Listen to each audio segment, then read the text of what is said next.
नमस्कार, मैं हूं आशीष त्रिपाठी आपके साथ जी पंजाब हरियाणा हिमाचल पर। वक्त हो चला है देश प्रदेश और दुनिया की तमाम खबरों को फटाफट अंदाज में नजर डालने का। चलिए शुरुआत करते हैं खबरें सुपरफास्ट की। जम्मू कश्मीर में पंजाबी भाषा को राजभाषा के हटाए जाने के मुद्दे पर आज संसद में भी गूंजा मुद्दा। अकाली दल के अध्यक्ष और सांसद सुखबीर बादल ने मुद्दा उठाया। कहा, पंजाबी को जम्मू कश्मीर भाषा बिल में शामिल नहीं किए जाने पर नाराज हैं लोग। इस भाषा को बिल में शामिल किया जाए। पंजाब के मुख्यमंत्री कैप्टन अमरिंदर सिंह ने केंद्रीय मंत्री राव साहेब पाटिल दानवे से बिना शर्त माफी मांगने की मांग की। मुख्यमंत्री कैप्टन अमरिंदर सिंह ने कहा, राव साहेब पाटिल ने लोकसभा में संसदीय सिद्धांतों का उल्लंघन किया। राव साहब दानवे ने कृषि अध्यादेश के मुद्दे पर कांग्रेस और पंजाब सरकार को बदनाम करने की कोशिश की। कृषि अध्यादेश के मुद्दे पर पंजाब सरकार को लेकर गलत जानकारी देने के मुद्दे पर राव साहब पाटिल को माफी मांगनी चाहिए। पंजाब कांग्रेस सांसद प्रताप बाजवा ने प्रदेश के सांसदों से केंद्रीय उपभोक्ता मामलों के राज्य मंत्री राव साहेब दानवे पाटिल के खिलाफ संसद में प्रिविलेज प्रस्ताव लाने की अपील की। बाजवा ने सीएम कैप्टन अमरिंदर सिंह के स्टेटमेंट का हवाला देते हुए आरोप लगाया, कृषि अध्यादेश के मसले पर पंजाब से विचार विमर्श नहीं किया गया। पंजाब के स्वास्थ्य मंत्री बलबीर सिंह सिद्धू ने आज फाजिल्का के सरकारी अस्पताल का दौरा किया। सिद्धू ने कहा, कोरोना पर काबू पाने के लिए प्रत्येक संभव प्रयास किए जा रहे। कृषि अध्यादेश पर बोलते हुए कहा कि अध्यादेश पंजाब हरियाणा के लिए मौत का वारंट है। फरीदकोट के बहबल कला गोलीकांड मामले में दायर 2 याचिकाओं पर फैसला आया। अदालत ने इंस्पेक्टर प्रदीप सिंह को सरकारी गवाह बनाने की दी मंजूरी। बता दें कि बहबल कला गोलीकांड में मरने वाले कृष्ण भगवान के भाई को प्रदीप सिंह के द्वारा सरकारी गवाह बनाने की एतराज की अर्जी को खारिज कर दिया गया। पंजाब के मुख्यमंत्री कैप्टन अमरिंदर सिंह की अगुवाई में 11 सदस्यों का प्रतिनिधिमंडल बुधवार को राज्यपाल वीपी सिंह बदनौर से करेगा मुलाकात। कृषि अध्यादेशों के विरोध में ज्ञापन सौंपेंगे। मुल्तानी मामले में फरार पूर्व डीजीपी सुमित सैनी को सुप्रीम राहत। कोर्ट ने सैनी की गिरफ्तारी पर लगाई रोक। अग्रिम जमानत याचिका पर सुप्रीम कोर्ट ने पंजाब सरकार को नोटिस जारी कर मांगा जवाब। हरियाणा के कृषि मंत्री जेपी दलाल ने कृषि अध्यादेश का विरोध करने के मसले को लेकर बड़ा बयान दिया। जेपी दलाल ने दो टूक कहा, किसानों की आड़ में आंदोलन करने वालों से सख्ती से निपटा जाएगा। जेपी दलाल ने कहा, सरकार किसानों पर कार्रवाई करने की इच्छुक नहीं है, लेकिन किसान की आड़ लेकर आंदोलन करने वालों को बख्शेंगे नहीं। कृषि अध्यादेश के मुद्दे पर किसान संगठनों में आपसी गुटबाजी सामने आई। दिल्ली में हुई बैठक में गुरनाम सिंह चडूनी और अन्य किसान संगठनों के बीच हाथापाई की आई नौबत। अन्य किसान संगठनों ने गुरनाम सिंह पर कांग्रेस के साथ मिले होने का लगाया आरोप। केंद्रीय अध्यादेशों को लेकर हरियाणा में सरकार और किसान नेताओं के बीच खींचतान जारी। एक और जहां बीजेपी प्रदेश अध्यक्ष ओम प्रकाश धनखड़ ने कृषि मंत्री जेपी दलाल ने केंद्रीय कृषि मंत्री से मुलाकात कर 3 सांसदों की कमेटी की रिपोर्ट सौंपी। मुलाकात से पहले किसान नेताओं ने बीजेपी नेताओं को केंद्रीय कृषि मंत्री से मुलाकात करने के लिए मना किया। भारतीय किसान यूनियन के अध्यक्ष गुरनाम सिंह चडूनी का कहना, जब तक 3 कृषि विधेयक वापस नहीं लिए जाते तब तक वे वार्ता में शामिल नहीं होंगे। चडूनी ने कहा, हरियाणा बीजेपी अध्यक्ष कृषि विधेयकों में बिना संशोधन ही किसानों के आंदोलन को खत्म करना चाहते हैं। करनाल पहुंची कांग्रेस प्रदेश अध्यक्ष कुमारी शैलजा ने किसानों के मुद्दे को लेकर प्रदेश सरकार को घेरा। वहीं प्रदेश में कोरोना को लेकर हो रही ऑक्सीजन की कमी पर भी सरकार पर निशाना साधा। किसानों पर लाठीचार्ज के मुद्दे को लेकर कहा, किसान खुद समझते हैं उनके साथ क्या हो रहा है। बीजेपी अगर किसानों की बात सुनती तो किसान सड़क पर न होते। केंद्र सरकार ने हरियाणा को नई रेल लाइन की सौगात दी। केंद्र सरकार ने हरियाणा में केएमपी के साथ साथ नए ऑर्बिटल रेल कॉरिडोर को दी मंजूरी। उप मुख्यमंत्री दुष्यंत चौटाला ने इसके लिए केंद्र सरकार का किया धन्यवाद। उप मुख्यमंत्री दुष्यंत चौटाला ने बताया कि नई रेल लाइन 5,617 करोड़ की लागत से तैयार होगी। हरियाणा के खेल मंत्री संदीप सिंह का आरोप, कांग्रेस और इनेलो कृषि अध्यादेश को लेकर किसानों को भड़काने में लगी हुई है। संदीप सिंह कुरुक्षेत्र में आयोजित रक्तदान शिविर में पहुंचे थे।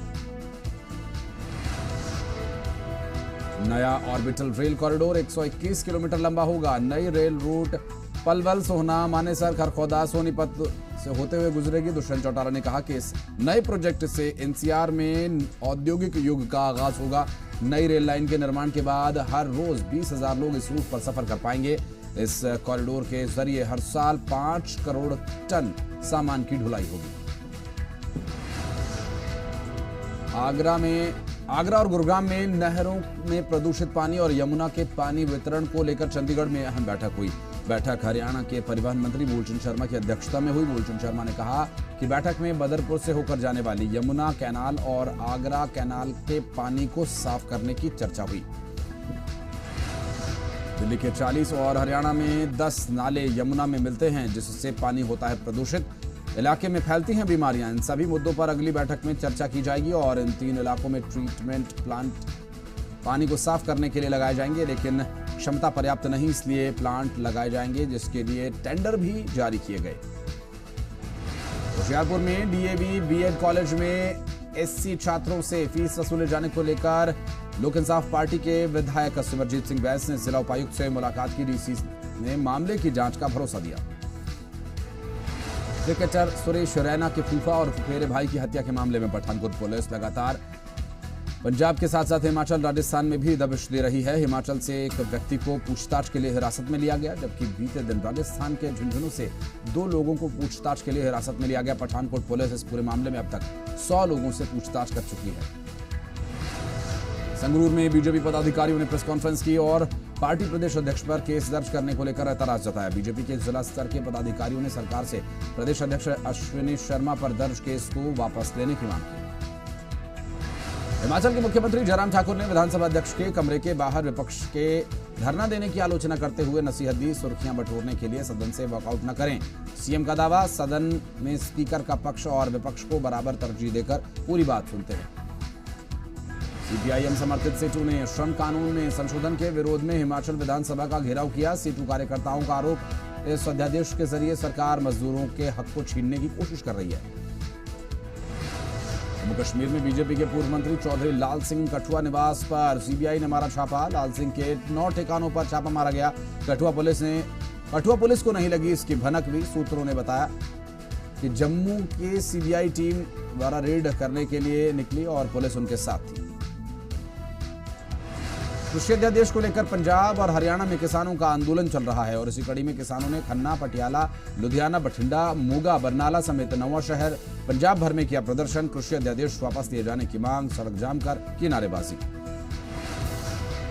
फतेहगढ़ साहिब में खन्ना में किसानों ने दिल्ली अमृतसर नेशनल हाईवे पर किया प्रदर्शन में खन्ना मंडी के आढ़ती, मुनीम, यूनियन और मजदूर भी शामिल हुए। खन्ना के विधायक गुरकीरत सिंह भी धरने में मौजूद रहे। फरीदकोट में भी कृषि अध्यादेश के खिलाफ 5 किसान जत्थेबंदियां सड़क पर उतरे। किसानों ने नेशनल हाईवे 54 पर करीब 2 घंटे जाम लगाए रखा। कृषि अध्यादेश का विरोध कर रहे किसान संगठन के सदस्यों ने गांव बादल में भी विरोध दर्ज कराया। मोहाली में भी नेशनल हाईवे पर किसानों ने चक्का जाम किया। नेशनल हाईवे 21 को जाम कर कृषि अध्यादेश के खिलाफ विरोध दर्ज कराया। आरोप है कि केंद्र की तरफ से लाया गया अध्यादेश उनके हित में नहीं है। मानसा में किसानों, मजदूरों और आढ़तियों ने 2 घंटे तक रोड जाम किया। साथ ही किसानों ने संसद भवन के घेराव की चेतावनी भी दी। रूपनगर जिले से ट्रैक्टर ट्रॉली पर सवार होकर पहुंचे किसानों ने चंडीगढ़ ऊना नेशनल हाईवे को 3 घंटे तक जाम करके धरना दिया। जज की गैर मौजूदगी में पंजाब एंड हरियाणा हाईकोर्ट में किसानों के मुद्दे पर दर्ज हुए मामलों पर सुनवाई नहीं हो सकी। कोरोना के दौरान पंजाब में किसानों के इकट्ठा होने पर दर्ज हुआ था मामला। बुधवार को होगी मामले की अगली सुनवाई। कृषि अध्यादेश के खिलाफ कर रहे थे प्रदर्शन। बठिंडा नेशनल हाईवे के पास कन्हैया चौक पर किसान जत्थेबंदियों ने दिया धरना और कृषि अध्यादेश का जताया विरोध। किसानों ने तीनों ऑर्डिनेंसेस को रद्द किए जाने की मांग की है। अमृतसर के ब्यास नदी पुल पर किसान जत्थेबंदियों ने कृषि अध्यादेश को वापस लिए जाने की मांग को लेकर प्रदर्शन किया। सैकड़ों की संख्या में किसानों ने अमृतसर दिल्ली सड़क मार्ग को जाम कर विरोध जताया। बरनाला में भी किसान कृषि अध्यादेश के खिलाफ सड़कों पर उतरे। किसान यूनियन लखोवाल और किसान संगठनों ने बरनाला चंडीगढ़ मोगा हाईवे को पूरी तरह से जाम कर दिया। इसके चलते हाईवे पर जाम लगना शुरू हो गया। मौके पर भारी पुलिस बल पहुंचे। पुलिस की ओर से आंदोलन करने वाले किसानों को सैनिटाइजर्स और मास्क भी प्रोवाइड कराए गए।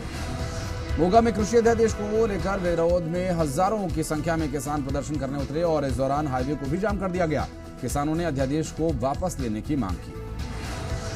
रोहतक में किसानों और आढ़तियों ने कृषि अध्यादेशों के खिलाफ प्रदर्शन किया और केंद्र सरकार से तीनों अध्यादेशों को वापस करने की मांग की। किसान संगठनों ने चेतावनी दी है कि अगर सरकार ये तीनों अध्यादेश वापस नहीं लेती है तो प्रदेश भर में सभी लघु सचिवालयों का घेराव किया जाएगा।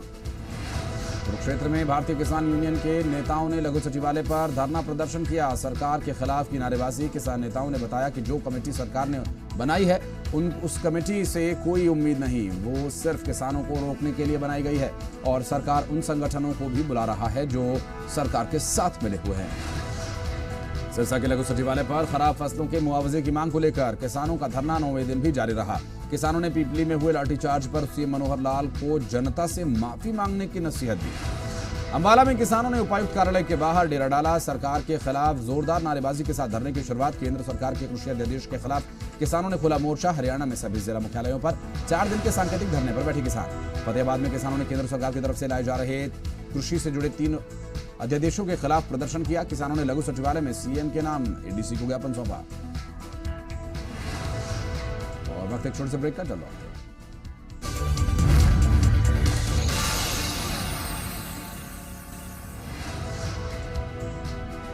हरियाणा के मुख्यमंत्री मनोहर लाल ने एक बार फिर से अपना कामकाज संभाल लिया है। मुख्यमंत्री अभी हाल ही में कोरोना रिपोर्ट नेगेटिव आने के बाद अस्पताल से लौटे। मुख्यमंत्री ने कई विभागों के एसीएस की बैठक ली और पीपीपी को HRMS के साथ जोड़ने पर हुई बात। इस दौरान उन्होंने कृषि विभाग के बंद एग्रो मॉल शुरू करने पर जोर दिया ताकि किसानों और लोगों को इसका लाभ हो। संगरूर में 10वीं की ओपन कक्षा के स्टूडेंट्स ने पंजाब के शिक्षा मंत्री के घर के बाहर किया प्रदर्शन। 10वीं ओपन कक्षा के रिजल्ट में देरी को लेकर छात्र पहले भी शिक्षा मंत्री के घर के बाहर कर चुके हैं प्रदर्शन। जालंधर में टेंट एसोसिएशन ने पंजाब सरकार के खिलाफ धरना प्रदर्शन किया। कोविड-19 के चलते सरकार सभी तरह के कामकाज खोल रही है, लेकिन टेंट व्यापारियों का काम पूरी तरह से बंद है। टेंट एसोसिएशन का कहना है कि सिविल प्रशासन और पंजाब पुलिस के जवानों के लिए भी उन्होंने टेंट लगाए थे, लेकिन ये काम पर्याप्त नहीं है।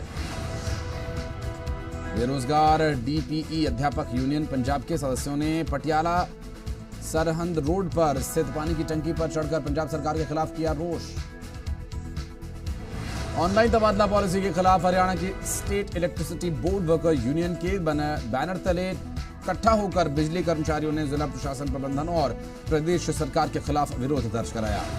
सिरसा में बर्खास्त पीटीआई शिक्षकों का धरना 93वें दिन जारी रहा। नौकरी बहाली की मांग को लेकर पीटीआई टीचर्स 17 सितंबर को सिरसा में डिप्टी सीएम दुष्यंत चौटाला के घर का घेराव करेंगे और इसके बाद 19 सितंबर को गृह मंत्री अनिल विज के घर का घेराव करने की है तैयारी। सिरसा में आशा वर्कर्स यूनियन के सदस्यों ने अपनी मांगों को लेकर हरियाणा सरकार के खिलाफ जमकर नारेबाजी की। आशा वर्कर यूनियन के सदस्य 40 दिन से लघु सचिवालय के बाहर धरने पर बैठे हैं। कोरोना के खतरे के मद्देनजर हरियाणा के मुख्य सचिव केशनी आनंद अरोड़ा ने नई गाइडलाइंस जारी की। मुख्य सचिव ने आपात स्थिति न होने तक विजिटर्स को सरकारी कार्यालयों में प्रवेश न करने की सलाह दी है। सभी सरकारी कार्यालयों में थर्मल स्कैनर्स का इस्तेमाल करने को कहा गया। मुख्य सचिव ने कहा कि दफ्तरों में फाइल्स इलेक्ट्रॉनिक तरीके से फॉरवर्ड की जाएं। भिवानी में रेलवे विभाग ने यात्रियों को कोरोना संक्रमण से बचाने के लिए डिजिटलाइजेशन का सहारा लिया। यात्री के स्टेशन पर एंट्री करते ही कैमरा उसका टेम्परेचर बता देता है। यात्री ने मास्क पहना है या नहीं इसकी भी जानकारी मिल जाती है। तापमान ज्यादा होने पर रेलवे स्टेशन परिसर में लगाया गया अलार्म तुरंत बजता है और अधिकारियों को अलर्ट करता है। हरियाणा के गृह और स्वास्थ्य मंत्री अनिल विज ने कहा कि कोरोना मरीजों के इलाज के लिए प्रदेश में executive critical covid care centre स्थापित किए जाएंगे और एक्सक्लूसिव क्रिटिकल केयर सेंटर में PGIMS Rohtak, Kalpana Chawla government medical college Karnal, Maharaja Agrasen medical college Agroha में स्थापित होंगी और इन कोविड देखभाल केंद्रों में 100 बिस्तरों की सुविधा होगी।